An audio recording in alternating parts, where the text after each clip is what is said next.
Jogos Mortais. Ai, Jesus. E não é o nome... É um nome de filme que eu nunca assisti, porque eu não gosto de filme de terror.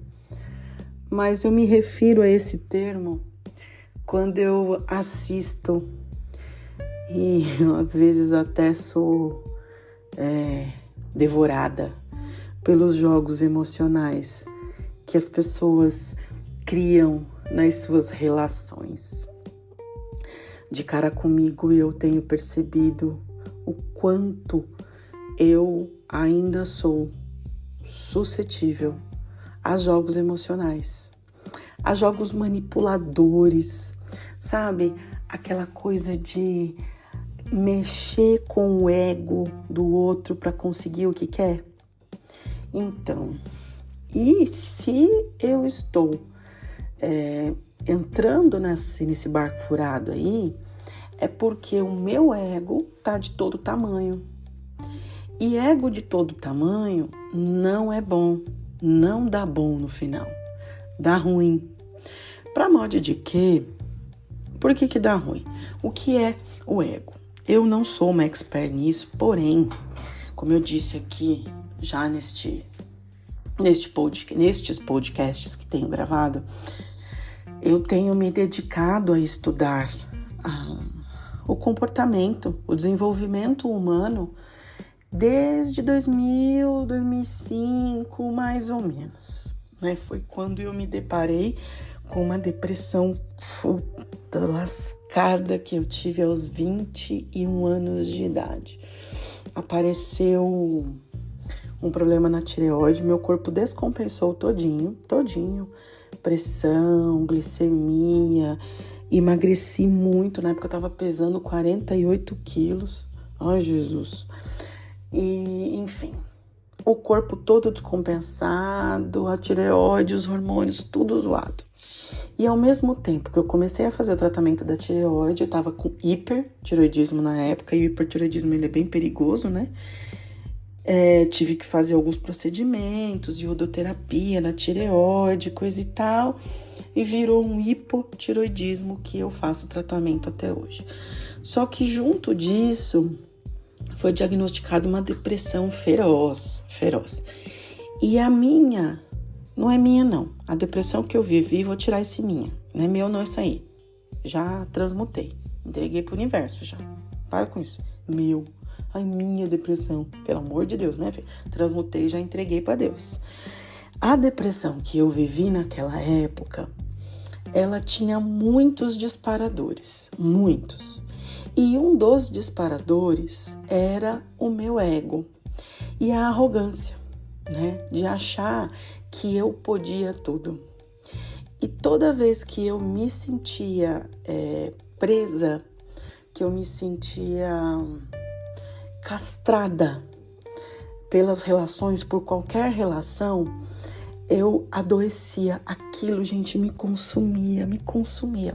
E quando eu digo castrada, presa, engaiolada, é assim, você não pode fazer isso, você não pode fazer aquilo, você não pode tal coisa, você não pode não sei o que lá, você não pode...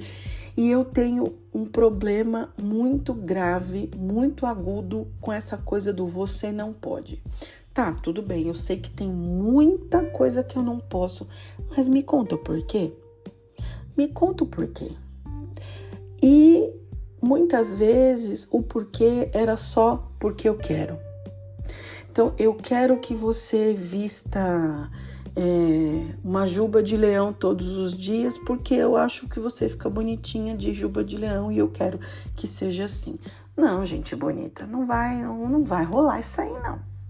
Até mesmo porque eu não me sinto bem de juba de leão, né, bonita? E eu, aonde que eu entro nessa história? Se você gosta de juba de leão, vista você. Só que eu não tinha... Hoje eu tenho ferramentas para dizer isso, mas eu nunca eu demorei muito para ter essas ferramentas. Porque eu achava que eu tinha que atender a expectativa do outro. Então eu me encolhia, me recolhia para poder me encaixar na expectativa do outro. Sabe assim? Eu não sei se você já viveu isso. E aí você vai perdendo a identidade, a sua identidade, né? Isso foi acontecendo comigo. Eu fui perdendo a minha identidade e colocando o ego a serviço da expectativa dos outros. Então, retomando, eu fui perdendo a minha essência, escondendo ela e colocando o meu ego a serviço da expectativa do outro. Percebe? Que relação louca. E era dos outros, né? Porque a minha necessidade de agradar era uma coisa, gente, é patológico. Se eu não cuido, é patológico. A minha necessidade de deixar todo mundo feliz e bem, né? Ah, que lindo, vamos, a Vanessa chegou, tá tudo bem, né? Agora vai dar tudo certo. Olha a arrogância, gente. Ai, presta atenção. Isso é uma prisão. Ninguém merece viver assim. E eu vivi assim por décadas. Por décadas. Eu tenho 4 décadas. Então eu vivi assim por algumas décadas. Em todos os ambientes. No ambiente familiar, no ambiente profissional, no meio das amizades. Tinha hora que eu já não sabia quem era eu. Eu sabia o que esperavam de mim. Que eu fosse assim, que eu fosse assada, que eu fosse torta, que eu fosse verde, que eu fosse roxa, que eu fosse com bolinhas amarelas, sabe? E assim ia. Mas e eu? Do que eu gostava?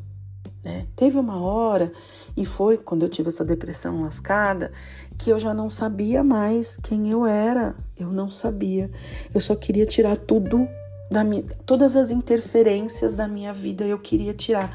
Porque aquilo estava me sufocando, aquilo estava me castrando, aquilo estava me matando. E aí, vai entrando para dentro de si, eu fui entrando, criando crises de ansiedade absurdas. E aí eu tive que fazer um tratamento medicamentoso, terapêutico e tudo mais.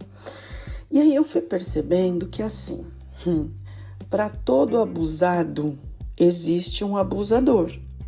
E eu, no caso, tinha muitos abusadores, porque eu dava espaço, eu sou abusável, eu era abusável, né? Então, se colasse ali e fizesse uma massagenzinha no meu ego do tipo, você pode escrever para mim 200.000 vezes esta palavra, porque a sua letra é tão bonita. Gente, pronto, eu já me sentia na obrigação de escrever 200.000 vezes a palavra que a pessoa estava me pedindo, porque ela tinha elogiado a minha letra e eu precisava corresponder à expectativa dela. Não, vê, agora vê se isso é vida. Vê isso aí, olha pra isso aí direito. Se você viver assim, amiga, eu vou te dizer uma coisa pra você. Meu pai falava assim, eu vou te falar uma coisa pra você. Tão bonitinho quando ele falava assim. Isso vai dar ruim na tua vida. Vai dar. Se não está dando, vai dar. Vai dar ruim. É a crônica da desgraça anunciada. Vai dar ruim, vai dar ruim. Não tem como dar bom. Não tem como. Não tem como você conseguir atender a expectativa das pessoas. Não tem como você se encolher para caber no espaço apertado da expectativa dos outros. Não tem como. E aí, quando eu descobri, e eu demorei muito para descobrir isso, que eu já não sabia quem era eu, do que eu gostava, o que eu queria, que eu estava simplesmente brincando da frase lá do Zeca Pagodinho, deixa a vida me levar, a vida leva eu, e não era a vida, era as pessoas que estavam na minha vida. Até quando eu descobri isso, eu já estava totalmente machucada de tanto me dobrar para caber no espaço apertado da expectativa do outro, né? Muito machucada, muito. E essas feridas, elas são feridas profundas, né? Profundas. E feridas emocionais, mentais, espirituais, físicas, tudo, porque vai somatizando. Você vira um poço de autoabandono, né? E foi o que eu virei. Um poço de autoabandono. E esse resgate, eu comecei de uns anos pra cá, né? E ele tem sido... Na realidade, eu comecei esse resgate desde que eu percebi que eu havia me perdido de mim, né? Isso aos 21 anos de idade. Então eu comecei esse resgate. Só que, gente, como eu sou resistente, eu não sei você, mas eu sou muito resistente. Parece que eu tenho que o meu fundo de poço é muito fundo, sabe? Eu cavoco, até chegar onde não dá mais. E aí, então, eu tenho que esticar a mão para sair desse poço, para alguém me ajudar, me apoiar para sair de lá, porque ninguém sai do buraco se puxando pelos cabelos. E ainda bem que a gente tem as pessoas, né? Os grupos de apoio, as terapias, os profissionais, e os amigos, a família, né? E assim foi. Então, é um orai e vigiai o tempo inteiro, para que os jogos emocionais e as manipulações de ego, de eu te faço um elogio porque eu quero que você me atenda ali, eu faço uma coisinha pra você aqui, você me faz um negocinho ali, sabe assim? É um orar e vigiar 24 horas, porque senão, gente, eu caio. E aí, quando eu percebi que eu caía, eu comecei um outro trabalho, que era aprender a dizer não. Meu Deus, isto aqui, aprender a dizer não, é assunto para um outro podcast, porque isso dá pano para manga. E é isso.